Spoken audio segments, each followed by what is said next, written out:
नमस्कार दोस्तों, मैं Nikhilesh Jain Hindi chess base in channel पर आज आपके लिए एक दुखद खबर लेकर के आया हूं। आज शतरंज की दुनिया का एक विश्व विजेता इस दुनिया से रुखसत हो गया है। मैं बात कर रहा हूं 10वें विश्व शतरंज चैंपियन बोरिस स्पैसकी की। जी हां, आइए जानते हैं उन स्पैसकी के बारे में कुछ बातें गहराई से, जिन्हें हम ब्लैक एंड व्हाइट शतरंज की दुनिया का आखिरी विश्व चैंपियन कह सकते हैं। तो बोरिस स्पैसकी का जन्म हुआ 1937 में लेनिनग्राड में। बचपन से ही उनकी शतरंज के प्रति प्रतिभा जो है वो दुनिया भर में पहचाने जाने लगी थी, खासतौर पे सोवियत यूनियन में। उस दौर में 18 साल की उम्र में ग्रैंड मास्टर बनना अपने आप में एक बड़ी उपलब्धि थी, जो कि बोरिस स्पैसकी के खाते में आई। और सबसे बड़ी बात, 19 साल की उम्र में वो पहली बार एम्स्टर्डम में कैंडिडेट टूर्नामेंट में शामिल हो गए। कैंडिडेट में जगह बना ली उन्होंने। हालांकि कैंडिडेट में उस साल उनका सफर विश्व चैंपियनशिप तक आगे नहीं बढ़ पाया। तो 1965 में 8 साल बाद एक बार फिर से कैंडिडेट में वापस लौटे बोरिस स्पैसकी, और इस बार उनकी उम्र जो है वो 27 साल के आसपास हो गई। अब उन्होंने ताल और गेलर जैसे खिलाड़ियों को पराजित करते हुए कैंडिडेट टूर्नामेंट जीता और उस समय के विश्व चैंपियन पेट्रोशियन से खेलने की जो है उन्होंने पात्रता हासिल की।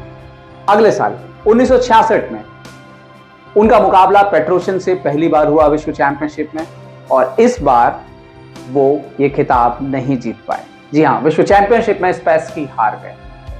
लेकिन 3 साल बाद स्पैसकी वापस लौटे और 1969 में उन्होंने विश्व शतरंज चैंपियनशिप में पेट्रोशियन को पराजित कर दिया। इस बार उन्होंने 12.5-10.5 के अंतर से जो है टूर्नामेंट को जीता और पहली बार विश्व शतरंज चैंपियन बन गए, 10वें विश्व शतरंज चैंपियन। बोरिस स्पैसकी 1972 तक विश्व शतरंज चैंपियन रहे और उसके बाद मैच ऑफ द सेंचुरी, शताब्दी की विश्व शतरंज चैंपियनशिप कही जाने वाली फिशर स्पैसकी का मुकाबला हुआ। 21 गेम का मुकाबला हुआ और हम सब जानते हैं कि उस टूर्नामेंट में बॉबी फिशर ने किस किस तरह की डिमांड रखी, जिसमें बोरिस स्पैसकी ने जिसे एक्सेप्ट किया। कहा यह भी जाता है कि जब उस समय बॉबी फिशर इस तरह की डिमांड रख रहे थे कि कैमरे को पीछे कर दीजिए, टूर्नामेंट हॉल को कहीं और कर दीजिए, जो अलग अलग तरह की वो डिमांड रख रहे थे, कहा यह जाता है कि अगर उस समय स्पैसकी ने वो डिमांड ना मानी होती तो दरअसल बॉबी फिशर वो विश्व शतरंज चैंपियनशिप खेलते ही नहीं और स्पैसकी विश्व चैंपियन बने रहते। तो इसका एक पहलू जो हम हमेशा जानते हैं कि फिशर महान थे, बेहतरीन थे, शतरंज में कमाल थे, लेकिन उसका एक पहलू यह भी है कि स्पैसकी कमाल के इंसान थे। अगर स्पैसकी उस विश्व शतरंज चैंपियनशिप में खेल भावना नहीं दिखाते तो बॉबी फिशर कभी भी विश्व चैंपियन नहीं बनते। तो बोरिस स्पैसकी को सिर्फ इसलिए याद नहीं किया जाना चाहिए कि बॉबी फिशर ने उन्हें 1972 के विश्व शतरंज चैंपियनशिप में पराजित किया था, इसलिए भी याद किया जाना चाहिए कि वो विश्व चैंपियनशिप उनकी खेल भावना की वजह से शीर्ष स्तर पर पहुंच पाई थी, अपने शीर्ष पर पहुंच पाई थी। और बड़ी बात, उस विश्व शतरंज चैंपियनशिप में उस समय 1972 में आप आकलन कीजिएगा, $2.5 लाख की रिकॉर्ड प्राइज मनी जो है उसमें वितरित की गई।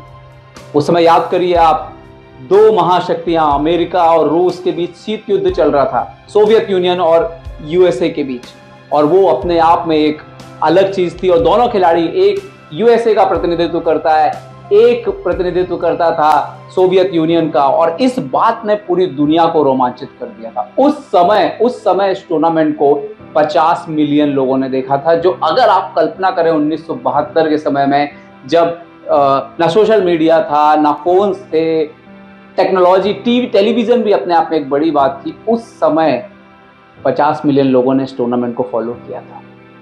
तो उस मैच ने, जिस मैच ने शतरंज को दुनिया भर में सबसे फेमस किया, उसका एक महत्वपूर्ण बराबरी का हिस्सा थे बोरिस स्पैस्की। 2 बार के सोवियत यूनियन चैंपियन रहे बोरिस स्पैस्की ने 1972 की विश्व शतरंज चैंपियनशिप हारने के बाद भी 2 बार कैंडिडेट में वापसी की। उन्होंने एक बार सेमीफाइनल और 1974 में और 1977 में फाइनल तक का सफर भी तय किया। 1962 से 1978 के बीच उन्होंने सोवियत यूनियन के लिए 7 शतरंज ओलंपियाड खेले। इस दौरान उन्होंने अपनी टीम के लिए 13 पदक जीते। सबसे बड़ी बात थी उनका ओलंपियाड का अद्भुत रिकॉर्ड। उन्होंने कुल 94 मैच खेले और सिर्फ एक मैच ही हारा। 48 मैच उनके ड्रॉ रहे और 43 मैचों में उन्होंने जीत दर्ज की। अगर ये रिकॉर्ड देखें तो अपने आप में ओलंपियाड जैसी जगह पर ये बहुत ही अद्भुत रिकॉर्ड है। तो बोरिस स्पैस्की एक शानदार खिलाड़ी रहे। वो कभी भी ओपनिंग के लिए नहीं जाने गए, खासतौर पर मिडिल गेम की जटिल परिस्थितियों के लिए जाने गए। और दोस्तों याद रखिए वो जमाना था जब कंप्यूटर्स नहीं थे, जब किसी तरह की टेक्नोलॉजी नहीं थी और आपको जो भी तैयारी आपको करनी होती थी वो किताबों के जरिए या नोट्स जो आप बनाते थे, खिलाड़ियों के गेम्स अवेलेबल नहीं होते थे, उपलब्ध नहीं होते थे। ये वो दौर था और ऐसे में बोरिस स्पैस्की ने ना सिर्फ विश्व खिताब जीता बल्कि हमेशा शतरंज के लिए एक अच्छे इंसान के तौर पर, एक अच्छे शतरंज के विशेषज्ञ के तौर पर वो पहचाने गए। 88 साल की उम्र में अब उनका निधन हुआ है और ये विश्व शतरंज के लिए एक अपूरणीय क्षति है। और हम कह सकते हैं कि ब्लैक एंड व्हाइट का हमारा आखिरी विश्व champion, black and white era का हमारा आखिरी शतरंज हीरो जो है वो अब इस दुनिया में नहीं रहा। बोरिस स्पैस्की को हिंदी चेस बेस इंडिया की टीम की ओर से भावभीनी श्रद्धांजलि। और हम उम्मीद करते हैं कि उनके द्वारा जो खेल को में योगदान दिया गया है इसको आने वाली पीढ़ियां हमेशा याद करेंगी। नमस्कार दोस्तों।